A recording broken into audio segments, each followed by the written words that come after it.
You're on. And we're on and we're live. All right, back to this. James chapter 5. We're going to finish up verses 1 to 6 that we started last time. Official reader, one last time. Let's go through this. Chapter 5, verses 1 through 6? Yes, sir. Okay. Come now, you rich, cry, howling over your miseries which are coming upon you. Your riches have rotted, and your garments have become moth-eaten. Your gold and your silver have rusted, and their corrosion will be a witness against you, and will consume your flesh like fire. You have stored up such treasure in the last days. Behold, the pay of the laborers who mowed your fields, that which has been withheld by you, cries out against you, and outcries of those who did the harvesting have reached the ears of the Lord of Sabaoth. You have lived luxuriously on the earth, and have lived in self-indulgence. You have fattened your hearts in the day of slaughter. You have condemned and murdered the righteous man. He does not resist you. All right, if you remember the structure of James, what is the structure of James? What is everything in this book all about? Tests for living faith. That is what every one of these things deals with. And this is our next test of living faith. Another one of these issues that comes down to look at the life of a person who claims to be a believer to see if it's real. You may have heard this old adage, if you were accused of being a follower of Jesus Christ, would there be enough evidence to convict you? And that is the question. That really is what James is doing here. He's coming to this and he's acting as the investigating attorney, if you will, and looking and putting you on the stand and asking questions that will reveal the guilt or innocence. Are you a believer or not?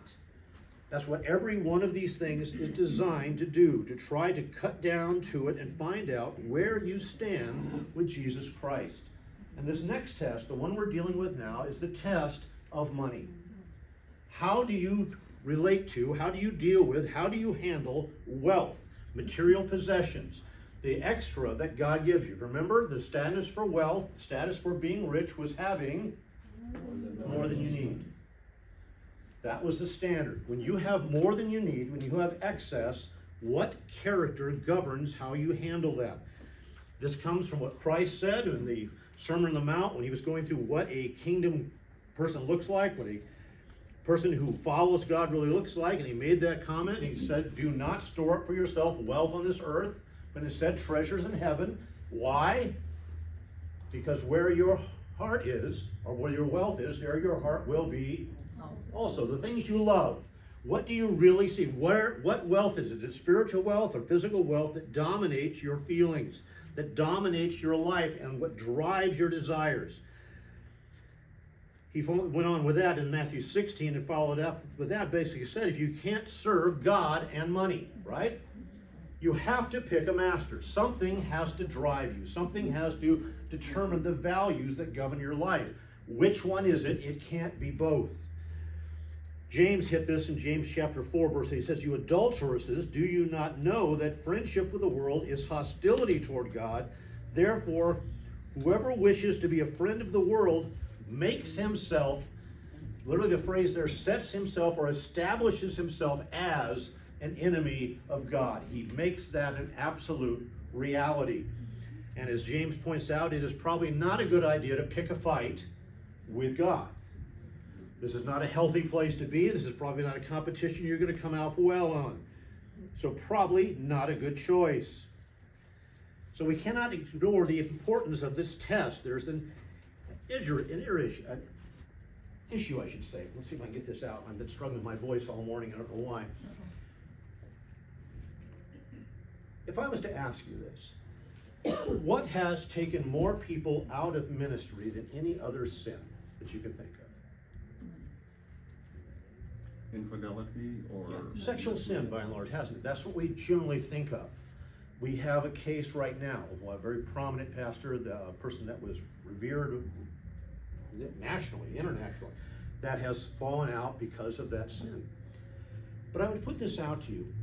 I think that's the one that gets the most press, and it's probably the one that puts more people out of ministry than any other.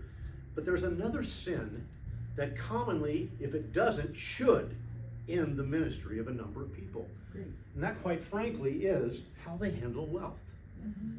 When you look at the standards for an elder, and we looked at that, one of those was that he should not be a lover of money. And you would think that this is kind of odd. I mean, you look at pastor salaries, why would money be such an issue? I understand we don't pay, but it is true that a person who's very glib, very good with words, very persuasive, very good at motivating people, often finds himself in ministry because it's an easy mark, quite frankly. It's an easy mark for a very simple reason. That is that Christians tend to be a kind-hearted people. They want to believe the best about people.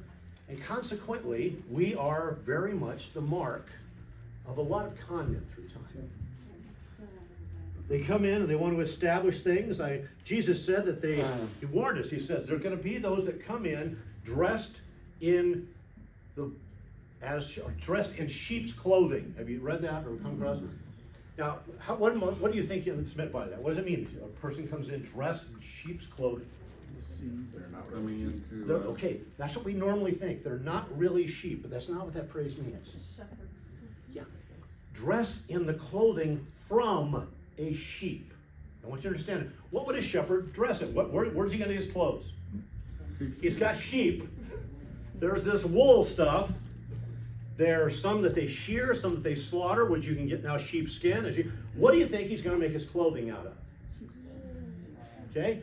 It's going to be that Sherpa coat with a fleece lining. It's going to be coarse wool. He's going to make his... And it became a common thought that a shepherd was a person who was in sheep's or clothing from sheep. Understand this, that the con men don't generally come in trying to look like a sheep. They come in dressed as a shepherd. They come in as the person that's supposedly going to protect the sheep. That's how they come into this. Both Peter and Jude warned about this, that those that will come in unawares, they will, Jude talked about them being reefs, on hidden reefs. They come in pretending to be something they're not and become destructive. They often do this. They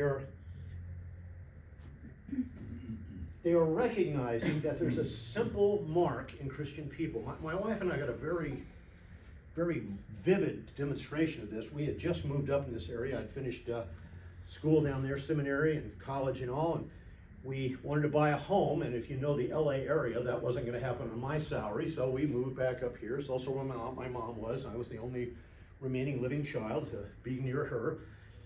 And when we came back, I started going back to the church I grew up in. Now, like this church, that church had only had one pastor. It was the guy who had come out and had founded that church. He'd been there for decades, over 50 years. And shortly after we arrived and started going back to that church, about 150 people, he retired. And this church had to go through the process of getting a pastor for the first time ever. That's a difficult and really tricky process. The denomination had a process where they said, what we'll do is we'll send you out an interim pastor to help you while you look for the new replacement. And they sent this man out. Now, I don't know if any of you have ever had the situation. I think this. I've done interim pastors several times. And one of the rules I make for myself is the first day I arrive, I tell the congregation this: I am not and never will be a candidate for the position. Now, the reason I do that is because you get there, you start preaching, people like you, you make contacts and so forth, and if you're a candidate for the position, it's almost impossible for the church to really have a fair and reasonable process because you're there preaching every week. And you got your following, and at best, you'll either split the church, or at worst, there's just things that can come out of this. The guy arrived, and within 2 weeks, announced himself as a candidate for the position. Now, this guy was very good. He's one of the better speakers I've heard. When he's you know those guys that can just bring you up to the heights and down to tears and a heart. And he could do. He had these stories that just twisted people's hearts and wrung things out. He was really quite the impressive speaker. I don't know if you've ever had this feeling. You ever had a gut reaction to someone that you couldn't prove? Mm-hmm. Have you? I had a gut reaction to this guy that said, there's something amiss here. And I did a background check with the last 5 churches he had been at. And in every case, every church had eventually asked him to go because of financial impropriety. There was abuse of the church credit card. In one case, he took a family vacation to Cabo San Lucas. There was money that had been transferred from different accounts to his accounts. And in each and every case, when it came to light that he had abused finances, there was the meeting with the church leadership. There was the open meeting with the congregation where there were tears. You know, I don't make that much money. I made some mistakes. I always intended to pay it back. And being kind people, in each and every case, they never made him pay anything back. They never pressed any kind of charges, because of his wife and his young children, and because everybody tended to like him as a great speaker. In every case, he would leave and find another church. And this had been his pattern in church after church after church. And in every case, he got away with it because Christian people were just too kind to really want to do anything about it. And just looking at this, I've got to tell you that I've run into this more often than I'd like to admit, that there's just a lot of people who wind up in church ministry because it's an easier way to make a living than other things. You can get in there, and if you are really glib from the front of in the pulpit, you can last at least 3, 4, 5 years before you have to move on and before people find out you really don't do anything else. And this is a common thing, and it doesn't have to be the big things. Some of you might remember the PTL scandals of some years ago. Mm-hmm. Those involved millions and millions of dollars, massive homes. That was one case where they had this huge air-conditioned kennel for their dogs. And all these things that went on, the jewelry and the money that exchanged hands. PTL scandal? Yes. What was that? PTL Club is before your time. I'm saying some of you, I didn't say you, kid. Praise the Lord. It's a PTL Club. It was a TV televangelist ministry that was out there. And massive scandals that came into this thing. But money seems to be a real problem.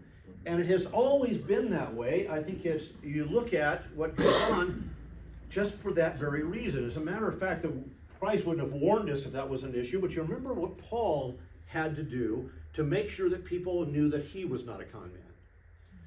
Paul, again and again, said, I have every right to expect a salary for what I do. But what did Paul do instead? He said, but I work with my own hands, he said, to make sure that you know I'm in this for real. And not only did he work to pay his own way, you know what else he did?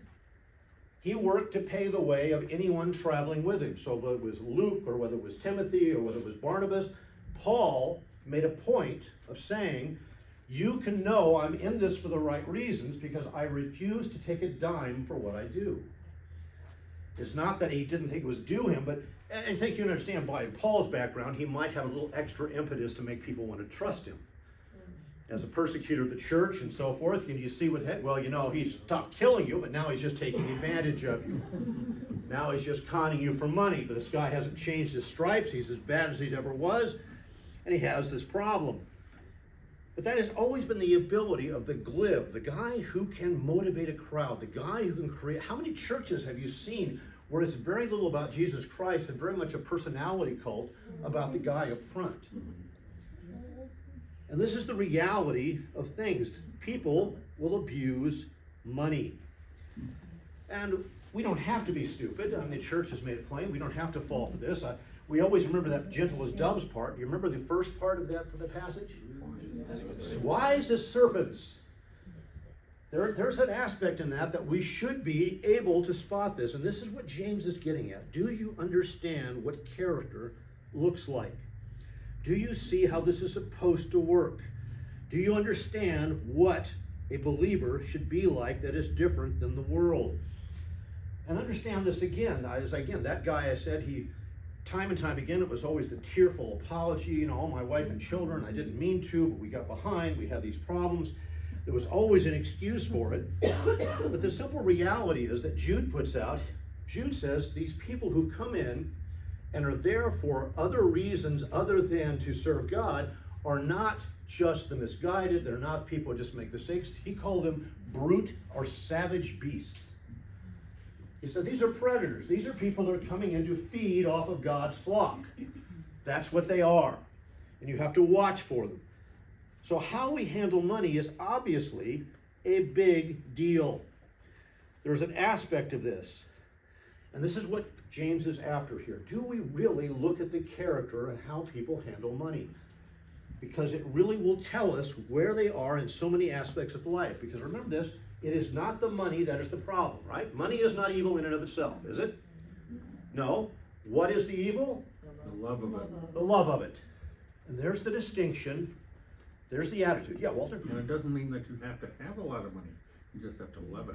I've known people that don't have hardly any, that love it a lot. I've known people that had a lot that don't love it at all. That's not the issue, but it's the love of it. There's a desire for it.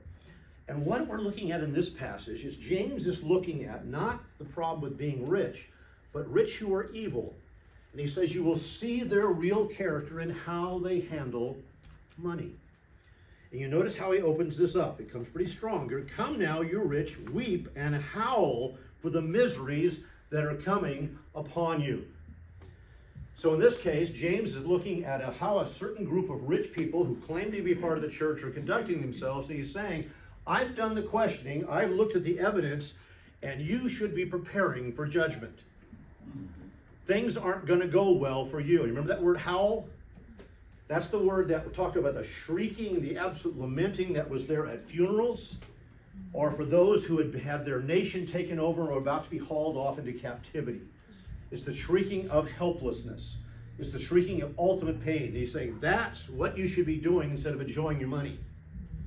Because things are not going to go well for you. Things are going to go in a way that are not how you expect it. And it's because you have done one basic sin. Now, we only covered that one sin last time. What was the foundational sin of the rich in this case? Anybody remember that one? Absolutely not. Failed the test. Here we go. They were hoarders. Remember this? It wasn't that they had wealth. It was the attitude toward it. What is a hoarder? Like I said, it was that guy with mine. He had the coins ripping through his fingers. Mine. He has wealth for one reason: to look at it and know he has wealth.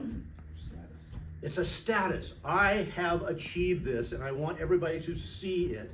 And as we said in that time, wealth was largely done in three categories. It was an agrarian society, so it was done in foodstuffs. If you had a great crop yield and so forth, this meant a great deal of wealth. It was done in clothing, because clothing was hard to make and hard to come by in those days. And if you had the ability to wear a different outfit every day, you were massively wealthy. I remember growing up, my grandfather was a farmer, and I was sure there were only two outfits in the house. He had two sets of coveralls, overalls. He had a really nice one that was for Sunday morning, and he had a ragged one that was for working. And as the ragged one finally wore out, the Sunday one would be passed out, and he'd buy a new set of overalls. And there were two hats. One, this sweat-stained thing that he put on when he sweat, and one that he had for church. I finally found out there was a third outfit when a friend died, and a suit came out of nowhere that I never knew existed.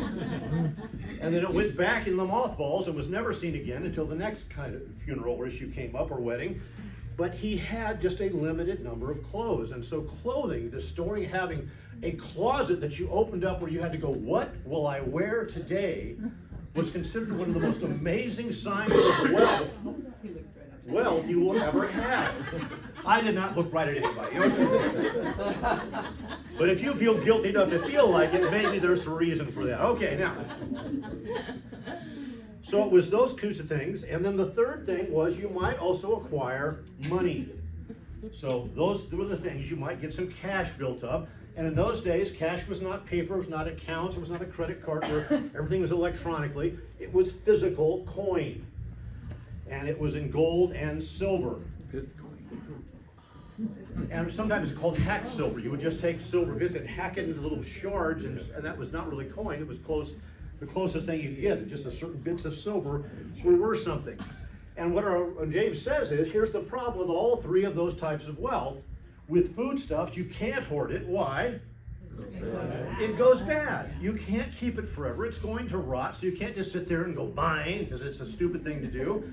Clothing, you put it in the closet there, and most clothing in that part of the world is out of wool. What's going to happen to that? Moths are going to eat it. And here comes the kicker. The third thing they said, but money. You have gold and silver. And as everybody knows, silver may tarnish, but it does not rust. And gold doesn't change at all. And he says, but it rusts. And why would that happen? It wasn't pure. And here he's going after, you put your hope in something you thought was absolutely eternal, but it's not. And these coins were often mixed. And as a matter of fact, that was one of the things you did. You tried to put as little gold or silver in the coin as you could and make it look right and keep the rest back. And so a lot of times these coins would actually go bad. I don't know if you're aware of this, but there's been a big scandal in our country. Collectors who want to put aside large sums of precious metals get American silver coins, most especially what are called the old Morgan silver dollars. They were made in the 1800s because it's 90% silver and it also has intrinsic value because of its age. And people were buying these up right and left. And what they amazingly found was there were two companies that turned out to be in China that were minting American silver dollars from the 1800s that looked just like the real thing and had very little silver in them. And they were selling these online. You know, you'd make them for a few pennies each, and people were buying these depending on the age and the date and the supposed rarity of the mint and all the collectible things. And people got these home and stacked up all these things and go, wow, look how much I have. And it turns out, why is that rusting on the back? I didn't think it's silver dollar was supposed to do that. And it's because they weren't real. These are the things, despite what William Devane says, Rosalind Capital cannot give you permanent wealth and things that will protect you in the world to come. I've seen those ads on Fox all the time, and the little ticker that shows the national debt going up, and that's why I have gold and silver in Rosalind Capital. It isn't going to work the way you think. It isn't going to protect you. And James makes this plain that where you put your hope, where you have set aside and stored up this thing that's supposed to protect you from the future, it is not.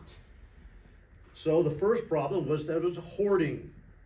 You have this hoarding sense, and you have this sense that you put aside things that are going to hold, and it doesn't work, and then he puts something else. Not only are you a hoarder, but you're an idiot.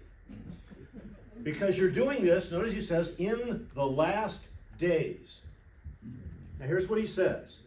Any believer, a person claiming that has heard the gospel and knows something, they know that we're in the last days. Now let me put that out to you. We've covered this before, just be careful. What are the last days? Day after Christ. The day of the resurrection to the day he comes back. Those are the last days. And we have no idea how long the last days may last. They've gone on about 2,000 years. They might go for another 2 years. They might go for 2 days. They might go for another 2,000 years. We don't know. But we do know this. They are the last days, which means Christ can come at any time. So here's his proposal. You know this theologically. You claim to be a believer. You know that we are all expecting the Lord to return at any time. And your idea of getting ready for this event was to stock up food, clothing, and gold and silver. How stupid do you have to be to think that when he arrives, he's going to look at that and go, nice work? Yes? You know, I heard this morning one of my favorite pastors, and he said the only thing you can take with you in the coffin is your character. Absolutely. As a matter of fact, he says you're going to have your flesh eaten by fire. Do you see that there? Flesh eaten by fire. Does that sound like a warning of something you may have heard of in the gospel? Fire, where does I think that might have to do with a hell symbol if I'm picking out something here. So he's saying this. Here's how stupid you have been. The Lord is coming back. You know you're going to give an accounting of your life, and you have stored up stuff that is basically like putting more fuel for the fire of hell. Why was that your choice? We just had a lesson of that in Southern California, didn't we?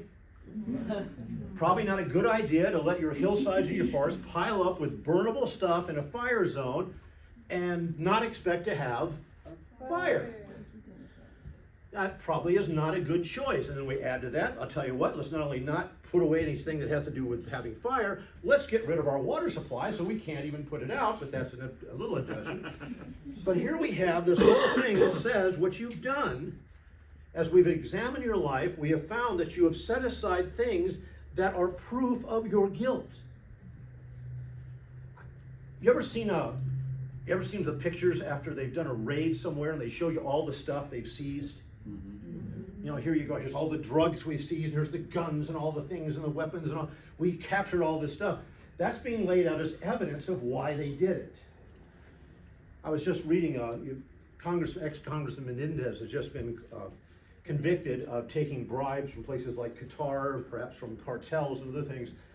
They raided his home, and in the process of that, they found that what he had done all through the house is he had stashed the bribes.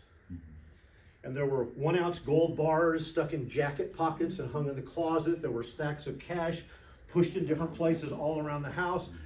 And when they had the trial, you saw these things. Here's the money, here's the gold, here's the silver, here's the stock certificates, and all these things were laid out and tagged as evidence that he was guilty. Now, I loved his defense, I just don't trust banks, I always keep my money at home. 11 years. Which was an interesting thing, but all of this only served to prove his guilt. And this is what James is saying here. You're piling up things that you think are a preparation to protect you, and all you have done is pile up evidence so when God comes, you can go, it's pretty obvious you're guilty.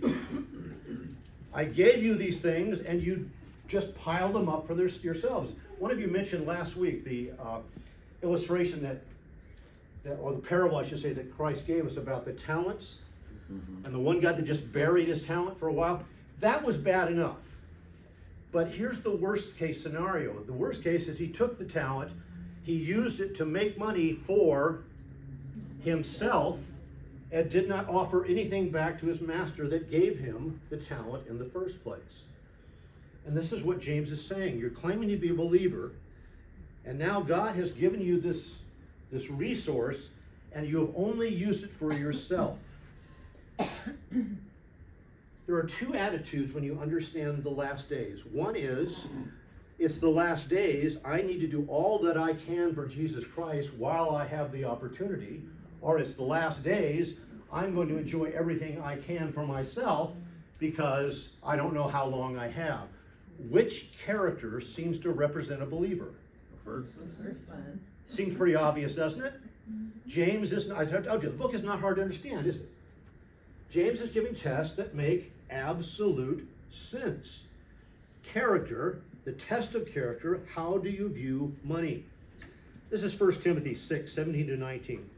Command those who are rich in this present age not to be haughty or to set hope on the uncertainty of riches, but on God, who richly supplies us with all things to enjoy. Command them to do good and to be rich in good works, to be generous and ready to share, storing up for themselves treasure of a good foundation for the future, so that they may take hold of that which is life indeed. He's saying a couple of things here that I really thought was cool. One, he says, I've given you this excess. One, I expect you to enjoy it. Did you see that part? I actually gave you more than you needed so you could enjoy it. You know what? There's not a sin in enjoying good things. There is not a demand for poverty. There's not a plan for living in a plan for having an austere life. Or he says, but he also says, when he also gives his excess, I expect you to enjoy it, but you should also do generosity, being willing to do something for someone else, storing up a different kind of treasure. Here's what he's saying. Let's try this one. Instead of investing in the things of this life that will pass away, how about we invest in the lives of the people we'll spend eternity with? Maybe that makes more sense. Maybe that one will actually get a better return on what we have. So they're guilty of this. Now, here's the next thing I want you to look at. That was the first sin. They're hoarders. Now there's another sin. So you have laid up treasures. Behold, the wages of the laborers who mowed your fields, which you kept back by fraud, are crying out against you, and the cries have reached the ears of the Lord. These harvesters have come up, they've reached the ears of the Lord. Now here's the next thing. He said it's bad enough that you're hoarding it, but you didn't even earn it legitimately. You exploited people to give it. I want you to say, understand what he's talking about here. This is a very structured thing from Scripture. Remember the parable when Jesus talked about the man who went out and hired day laborers all through the day? He went out in the morning, hired some day laborers, made a deal, said, here's what I'm going to pay you. Said, yes, we will. We'll work a whole day for that wage. Some later guys came. It was a shorter day. And he offered them the same amount of money for the work. And finally, at the end of the day, some people just like worked for an hour and got the same amount. Now, the issue there was a different story, but he told that story because everyone understood a common practice, and it was this. When it came harvest time, they had day laborers because local farmers often didn't have large enough families or whatever to do all the work themselves. And what you would do is you'd go down to the city gate, if it had a gate, if it had a wall, or to go to the civic town center, and day laborers would gather there knowing that you would need to hire them for a day or 2 days or whatever your needs were. And all the negotiations would happen at the city gate or would happen there. And here was the expectation. In fact, the Old Testament law was very precise. You and I made a deal. You're going to work for me for this day. I say I'm going to give you 2 denarii. You say, okay. We shake on it. At the end of the day, I get a day's work and you get 2 denarii. And the Bible makes it very plain. You can find it in Leviticus. You find it in other places. Very clearly it says, and you will pay that amount at the end of that workday. Every penny of it. That was the deal. We both made the deal. If I promised, I had to deliver that 2 denarii, period. Now here's what often happened. I make the deal, I promise you 2 denarii, and we come to the end of the day, and you go, well, I watched you during the day, and you skipped a bunch of plants. I'm going to deduct that from this. As a matter of fact, I saw you spill 1 grain over there when you were walking it back to the barn. You didn't get it all there, you spilled it in the field. I'm going to deduct that 2 denarii. And by the time I get done, if you got anything at all, it wasn't the 2 denarii I promised, because I found excuses not to pay you. And that was the game that was played. We will work this out until it comes down to I pay you as little as possible. I know what we agreed on, but now that I think about it, you didn't earn it. And because I'm more powerful, I'm wealthier than you are, why don't you try taking it to court? Where my brother-in-law sits on the court, and we'll see how that goes for you. And you have these things, and you could play these games, and you could take advantage of people. Again, some of you are old enough. Kevin's out of the room, so he won't have to go. I have no idea who that was.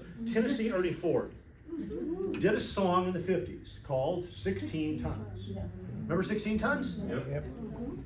The opening line, I was born in the morning when the sun didn't shine. I picked up my shovel and I walked to the mine.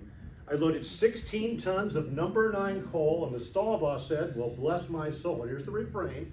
You loaded 16 tons, and what did you get? Another day older and deeper in debt. Say, Peter, don't you call me, because I can't go. I owe my soul to the company store. And you look at that, here's how that worked. And that is a song lamenting something that was common in this country for miners, a number of that. But the coal mines would set up a town next to the mine that they were running. And the the mining company owned the town and the store. So when you lived there, you had to pay rent for the house to the mining company, and you had to buy all your food and clothing from the company store that was owned by the mining company. And here's the amazing thing. The mining company always found a way to see to it that everything you made was less than what it cost to live in the house and buy the food and clothes you needed at the company store. So as long as you worked, you kept getting in debt. You see, at that time, slavery had been outlawed, but this was the closest thing, because when you said, I want to quit, well, okay, you can quit, but you need to pay up your debt before you can move on and take another job. And you could never pay up that debt. You couldn't work enough hours to do that. And so they took advantage of these people and took everything from them and kept them working in servitude, and they could get away with it. Because the mining companies also tended to own the local magistrate, and you couldn't get the police to help you. The local jurist, it was the judge, was often put in there, was often a stakeholder in the mining company. And no matter what you did, there was no one to help you. And this is the image he's giving here. You have taken money from people because you can get away with it. You know you can get away with it. You're taking advantage of the poorest people in the world. Now, the reason the Bible had that law that says you and I made this deal, and if I promise you 2 denarii at the end of the day, I gave you 2 denarii. But here's the thing. The day laborer, that was often the only money he was going to make.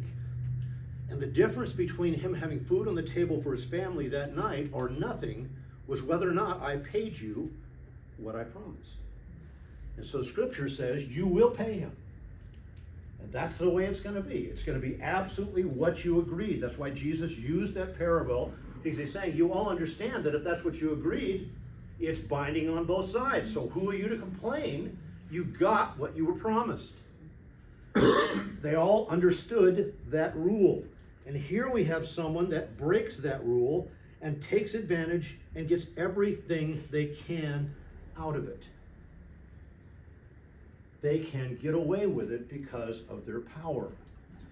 And he says there that the wages of these harvesters, I thought it was interesting how that came out there. They have reached the ears of the Lord of hosts. Now here's where it's going on. You think you're protected because you own the local courts. You think you're protected because you have the ability to do that. That happens all the time. You go south of the border here, and there are towns that are owned by the cartels to the point that the local police department, if it isn't outright paid by the cartel, is too small to mess with them. Judges are outright killed for crossing them. They have a power that they feel completely insulated against any retribution. And here he's saying, here's the problem. God does hear. And God is the Lord of, see what he is here? The Lord of? Angel armies. That's what host means. The Lord of angel armies. From the song. He's the Lord of angel armies. And I want you to get this. Basically, he's saying this. You can't buy him off. You again are thinking that you've insulated yourself from this, but the ultimate judgment that is coming is in the hands of someone you can't control, who has more power than anything you can marshal, and it's not going to go well for you. There isn't a court that you can bribe this time. This isn't someone you can intimidate. This is no one you can avoid. It will go very badly. And so again, he's saying it's the last days, and you've prepared yourself purely on a human basis, thinking that everything will be the same it has always been, and it's not. Now we have a third sin, in verse 5. You have lived on the earth in luxury and self-indulgence. Now here's the next one that he goes after. And he basically says this: it's bad enough that you're hoarding it up. It's even worse that you're ripping people off dishonestly. But when you get it, you now make a point of lavishly letting everybody know how much you're enjoying the money you stole from them. You make a point. This is you go on TV now, Lifestyles of the Rich and Famous, that old TV show that used to be on, and you make a point of showing anybody, here's what I did with the money I didn't earn and shouldn't have. There is no ounce of shame in you.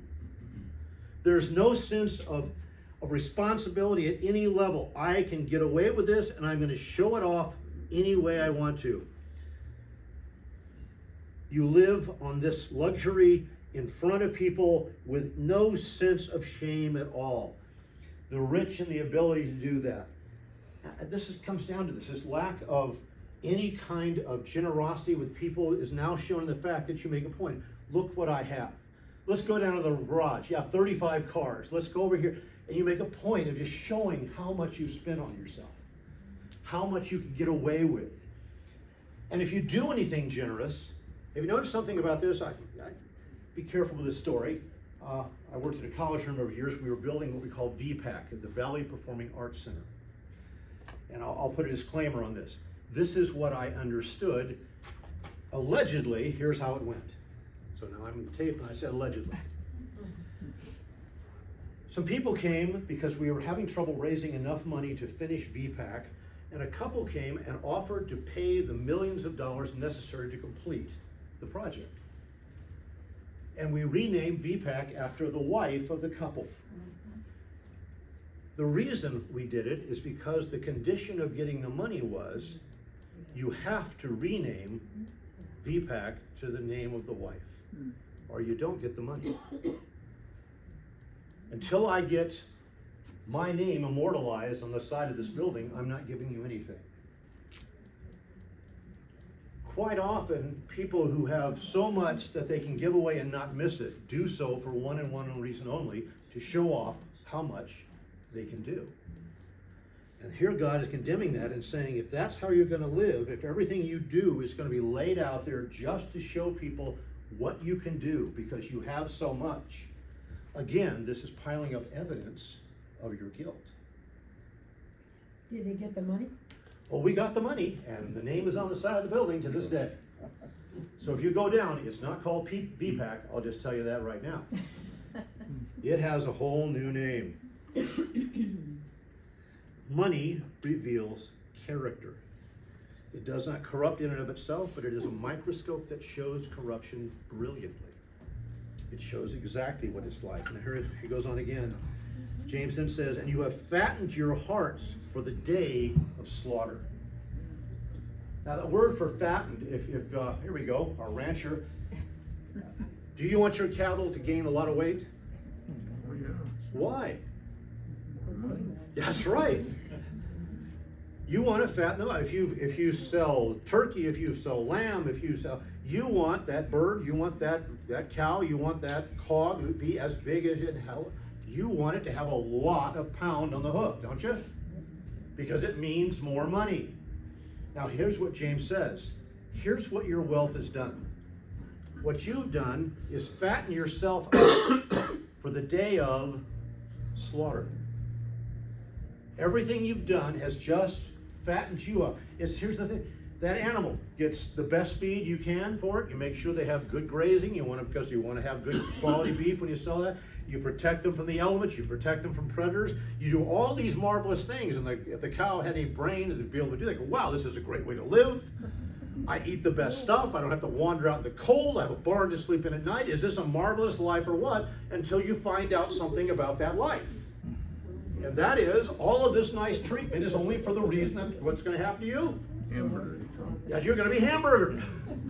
Or steaks at the local street. It's not a good deal. And so he's saying, here's the foolishness of it. All the things you have done, everything you've done with your wealth has only fattened you up for the judgment of God. The fatness, the extra weight, whatever the animal's carrying is just proof of its indulgence. And now you are guiltier before God than you used to be. Then notice the final sin. The very last verse that comes in here. You have condemned and murdered the righteous person, and he does not resist you. Here's the last thing it says.